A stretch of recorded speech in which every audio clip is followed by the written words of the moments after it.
Choose freedom, choose adventure, choose leisure. Hi campers. Campers. Welcome back to the Choose Leisure Motorhome channel. My name's Dawn. And my name is Mark. And Dawn and I are your dedicated handover technicians down here at Choose Leisure Motorhomes in Canterbury, Kent. So Dawn, what are we going to be showing those lovely campers today? Well, campers, today, as by request from you lovely viewers and from our lovely customers, of course, we are repriming this lovely vehicle behind us, which is currently all winterised. So no water in it at all, drained down, they're perfectly drained down. Absolutely, yeah. At the moment, if you was to lock this up and store it away, Mark, then it would be safe for winter. Perfect. So we're going to show you how to reprime your boiler system and your water system so it's ready for you to go straight out camping on your next trip. Lovely. We'll crack on with that now. So here we are, campers, at the side of this Swift van. What's the first thing we need to do, Dawn? We need to make sure that the freshwater and the wastewater drains are closed. Yeah. If obviously you don't close up your freshwater drain, as soon as you fill it up with water, it's going to come straight back out again, isn't it? You're going to be here in Niagara under the van. Most motorhomes and A-classes will have a waste tank and a freshwater tank under the van. Some freshwater tanks. This one is inboard, but the drains are still on the outside. Yeah. So for this specific van, these are electronically controlled from the control panel inside. Which we'll come and show you now. Well, campers, here we are on the other side of the van. Now, Dawn, we've closed our waste drain on our waste tank. We've closed our freshwater drain on the freshwater tank. So the next step, we want to put some water in. But what is our next step? Well, our next step is to make sure our boiler drain is closed. Basically, if you don't close your boiler drain, then what will happen is as you start to prime the system through and you're running the water through the system, it's going to come straight back out through your boiler drain and straight onto the floor. Lots of people do contact us, don't they, Mark? Yep. And they ask us, they say, I filled up the fresh tank, yet I'm still not getting any hot water coming out through the tap.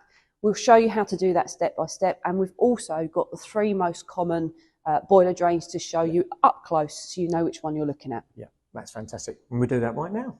Cool. So on the table here, Dawn, we've got the 3 most common types of drains we come across. We've got 2 Truma drains and a whale drain.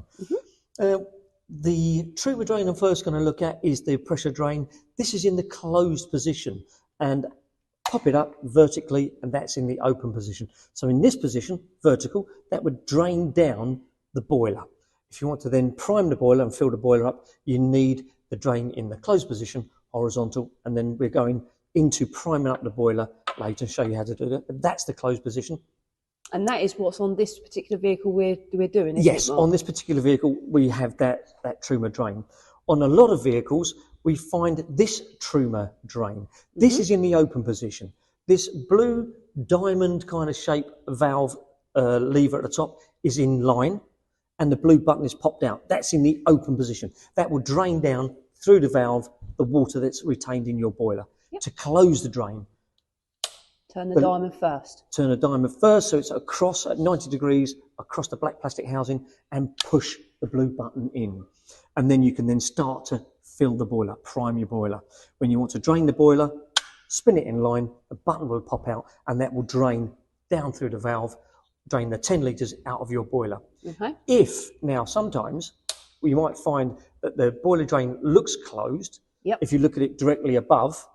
But if you feel down the front, if you haven't got a really good visual on this, if you feel down the front, if the button's popped out, that is part of a frost protection system. So basically, if the button pops out, that's protected the drain from any frost ingress. It pops out automatically and drains the boiler at below freezing. So it's always worth just checking to make sure your boiler drain is in. If it's popped out, it's drained the boiler automatically. So if it's drained down the boiler automatically, so if you're still not getting any water out through your tap and you think you've closed it, just double check that blue button's closed in. If you can't get a good visual, just slide your hand down the front, and if it's flush, the button's in. So what temperature does it get to? Was it about 6 degrees? 5 or 6 degrees, just below freezing, below. It will pop out. Okay. Good one to keep an eye on. Now, the third and final drain, what we're going to show you here today, is a whale drain. I don't know if can you see that properly? I can see that. Is that okay? Whale drain. This is for your whale water heater. At the moment, this is in the open position. You've got like a depressed sort of engraved illustration of 2 taps here. One with a drop of water underneath, that's in the open position. So the water would now be draining out of your boiler. To close the boiler drain, spin it round towards the little tap that's got the cross on it. That's in the closed position. Now you could then start priming and refilling your boiler. So that's in a closed position. If the lever is spun round towards the tap with the drop underneath it, that drains the boiler. Lovely. So there are your three most common boiler drains that you'll find on your motorhome. So before we start filling it with water, okay, we want to show the campers that it is drained down. So this is the Swift panel. So if we go into water, you can see there's 0 in the fresh tank, 0 in the waste tank. Okay, this is where it would say empty fresh and empty waste. So there are your drains, your electronic drains right there. When you open it up, it says empty fresh, confirm. Okay, it will go through its cycle and it will start to open that drain. Yep. Now behind us we can hear it whirring away, can't we? That opening, we know it's at 0. So I think if we press that again, stop draining, we will confirm because there's nothing in it to drain down. So that's then closed the drain back up again. I can hear that closing from here. Yep. So that's all closed. So we know there's nothing in our fresh. We know there's nothing in our waste.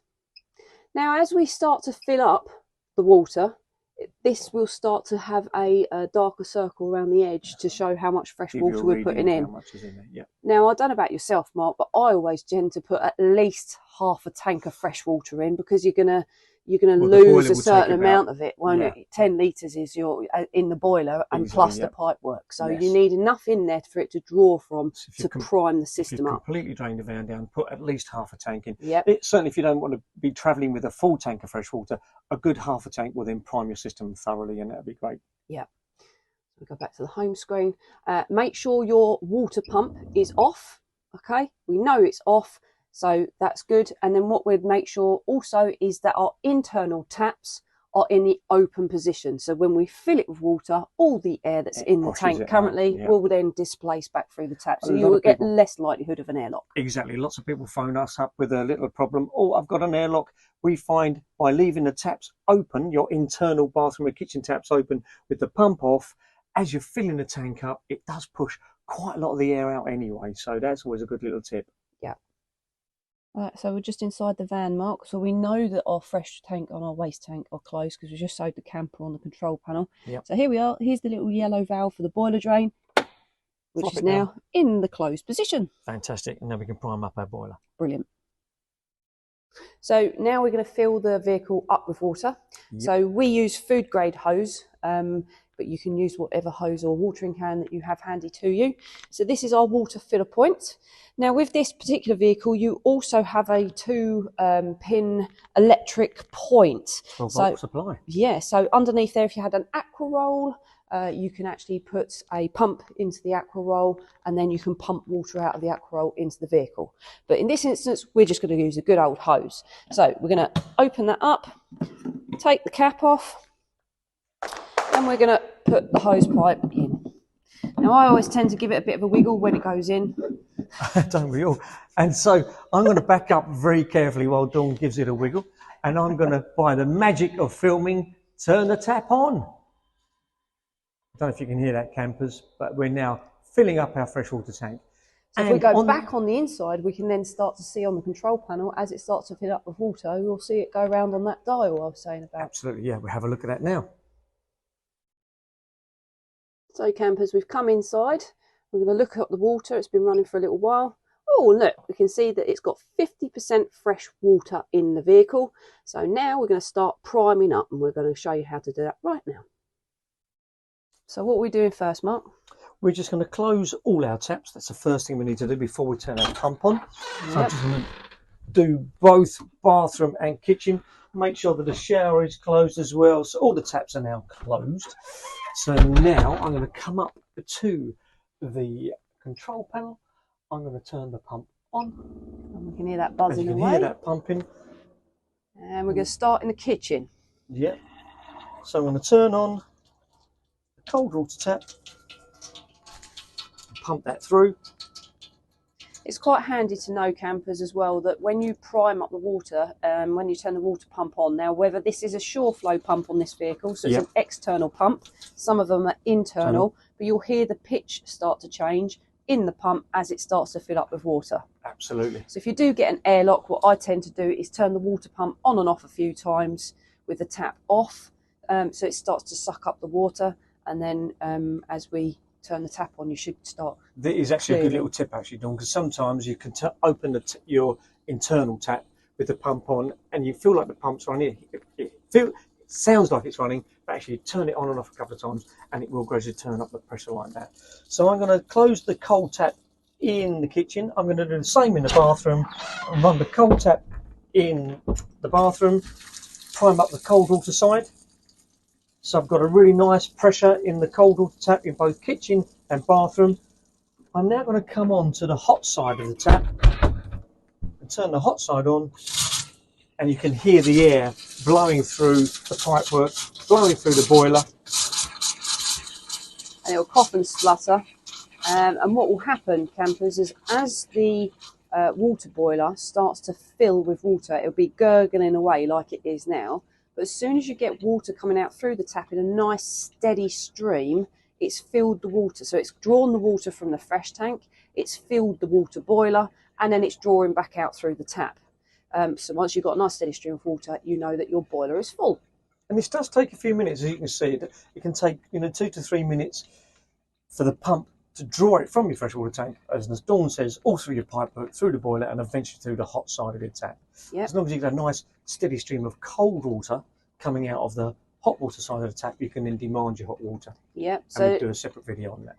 It's a lot like we said, as long as you've got water coming out through the tap instead of air, you've primed your boiler up. It does take a few minutes because it is filling up 10 litres and all the pipe work, which is why we said you need at least half a tank of water. Yeah, cool. So you can now hear, Dawn, that pump has stopped running. Yep. And if I turn the hot tap on, we get a really nice, look at the pressure on that. That's fabulous. That's coming now the through. pump's kicked back in again because we're running water. So that's the kitchen done. So I'm just going to go into the bathroom and once again make sure that I've got hot or cold water coming out of the hot tap. So you get an initial spurt where the air pressure's coming through. I've got a lovely pressure now of cold water coming through the hot tap. So campers, if you've got cold water coming through the hot tap in both kitchen and bathroom, it's got to be coming through the boiler. You've got cold water in the boiler. Yep. And if we now go to the control panel and have a look at the state of play of our water, we've still got 50% in there. Now, when we filled it up, we did overfill it above 50%, so it was probably closer to 75%, but again, it's dropped to 50% now, so that's perfect. We've got plenty of water in there to put our hot water on, and we can now turn our hot water on. The easiest way of making sure that you've got water in your boiler is to run the tap. Yes. So there we have it, campers. That's how you reprime your vehicle for take it out of winter mode back into summer mode, so it's ready for camping. Yeah, make sure your drains are closed. As we said, vans do differ. Some of your freshwater drains might actually be on the tank. This van had electronic drains on the outside, which we made sure that they were closed. So close your tank drains, close your boiler drain, fill your freshwater tank up with water. Yeah, and then run the taps through. And like we've said before, the easiest way to find out if you've got water in your boiler is to run your hot side of your tap and see if any water comes out. If you've got air coming out, you've not got water in it. Yeah, and if you've got cold water coming out of the hot tap, it's got to be coming through the boiler, and then you can start to demand your hot water by turning the boiler on. And if just to troubleshoot, if you have put water in your fresh tank and you start to prime and you're getting air coming out and you've got water coming out the bottom of the van, you've not closed your boiler drain. So we hope you found this tutorial useful, and it's exactly what you asked us for. And don't forget, like and subscribe. Yeah, stick your thumb right up. And until next time, carry on camping.